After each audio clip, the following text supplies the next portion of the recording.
Welcome back. The Israeli Security Cabinet has recommended approving the Gaza ceasefire and hostage return deal. This is ahead of a full cabinet meeting expected this weekend.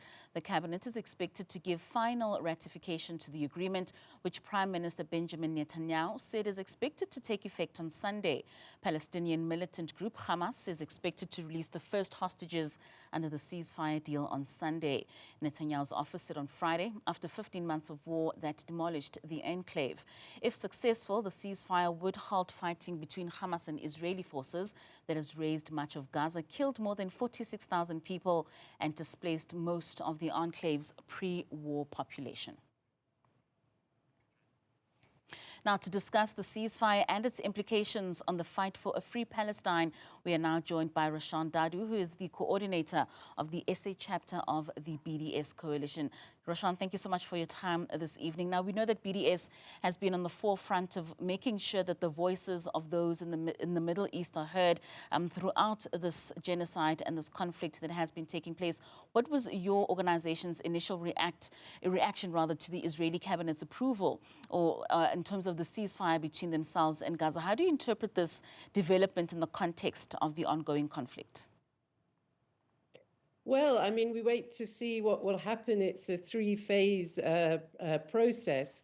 But whatever happens, I mean, it's at best a pause in a 100-year anti-colonial struggle, a 76-year-old struggle against, as we can see with the genocide, an ongoing Nakba catastrophe that originally created the refugee population, most of whom are the population of Gaza in 1948, when the Israeli state was being declared, and people, more than 700,000 people, were forced out of their homes and villages. There were atrocities committed then.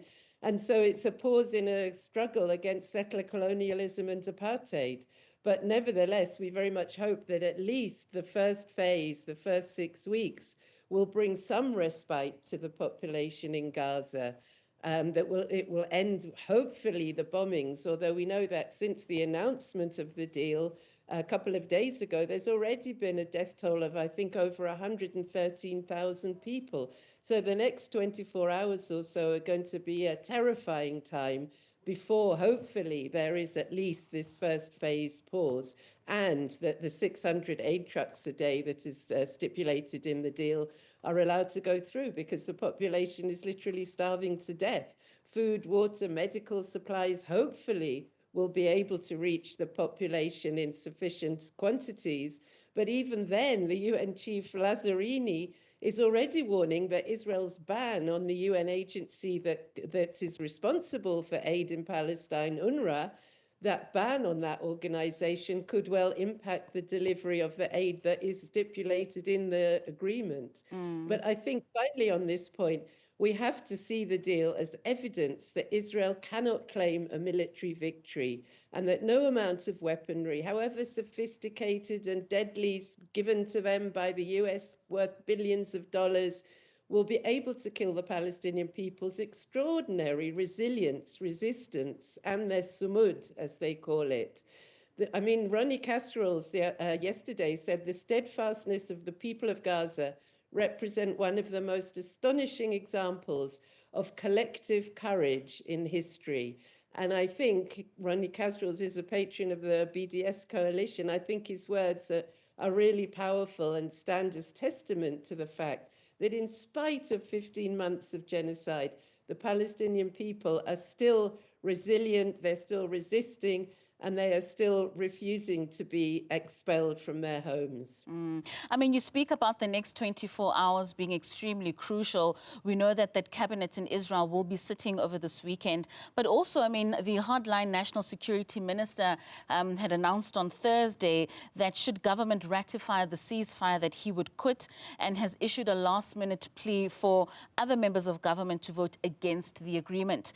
What do you think these conflicting ideologies within Netanyahu's cabinet could have on them keeping their end of the deal? Well, I think it shows that Israel is actually in disarray, not only politically. I mean, these far-right fascist parties of Ben Gvir and Smotrich, you know, that they are now trying to find a way to return to the war. Netanyahu will do whatever it takes to save his own skin. But also economically, the Israeli economy is tanking. Investments have been leaving Israel, particularly in the high-tech sector that they were bragging about being a startup nation. They're now actually a shutdown nation, and that's largely due to international BDS. It's due to the fact that people are pulling out pension funds, large investors, things like Intel that was due to build a multi-million headquarters project in Israel. Companies are seeing that it's not a safe destination. And so the economy is tanking. People are leaving, skilled people are leaving Israel. And I think they're really in a mess. So I think, again, we have to see this this as being very far from a victory in any way whatsoever for the for Israel. So with that said then, Roshan, I mean, how does this ceasefire compare to previous ceasefires in the region? And just what lessons can be drawn from past agreements regarding their effectiveness? Well, I think we can draw the conclusion that Israel has never, ever followed through on any agreement. I mean, just recently with the ceasefire with Lebanon, the Lebanese authorities today are reporting more than 564 Israeli violations of that ceasefire, including 37 people dead and 45 injured. So, really, we have no confidence that they will stick to even what they have said. I mean, hopefully, at least for the first 6 weeks, this first phase, because they are under pressure now to see some of their hostages returned. And it will be great to see Palestinian hostages released, as the deal stipulates, from Israeli detention centers and torture centers, actually. But can we trust the US either? Because how many times have they vetoed a ceasefire over the last 15 months?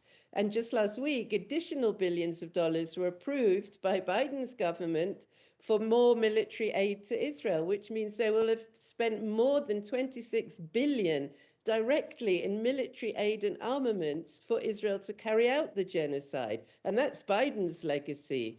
So, I think we can see that it is very hard to get Israel to stick to its deal because it is intent on genocide. It's not only the people who have directly been killed, and the 90% of the population have been displaced, but still, intending to return to what remains of their homes when there is a pause in the bombardment. But it's also the fact that the genocide has included what the UN experts are calling domicide, the demolishing of people's homes, herbicide, scholasticide, medicide, cultural genocide, reproductive genocide, and ecocide. So the devastating effects of all these crimes, as well as the Israeli-induced starvation, is going to continue to kill thousands more Palestinians.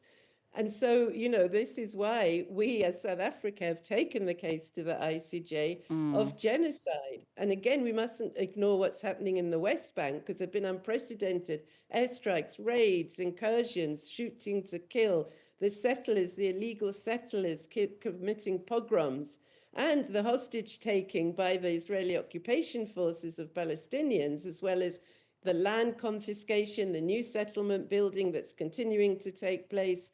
And so we can expect to see hostilities to escalate even further, even while there is a pause in the onslaught in Gaza. Right. And so we have to redouble our efforts. We are saying to our government, we have to implement what we as South Africa made as international legal obligations through the provisional measures in our genocide case, and also from the legal obligations arising from the other advisory opinion declaring the occupation illegal. That's the occupation of Gaza and the West Bank and East Jerusalem, of the Palestinian territories. And so we have to continue and step up the pressure, step up the BDS campaigns. We have to have an arms embargo. South Africa has to declare an arms embargo. If we're not selling arms, then we need to be clear and encourage other countries, as we have done with the ICJ case.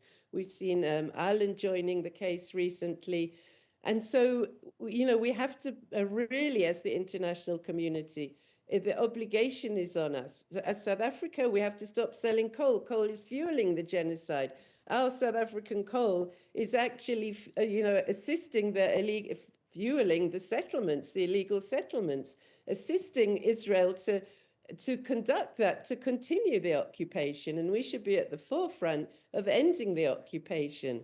So I think, we have a lot of work to do, and now is the time to redouble our efforts to isolate apartheid Israel. All right, Roshan, thank you so much for your time and for joining us this evening. That's Roshan Dadoo, who's the coordinator for the SA chapter of BDS, calling for South Africa to have a more renewed energy with regards to the ICJ case against Israel. Well,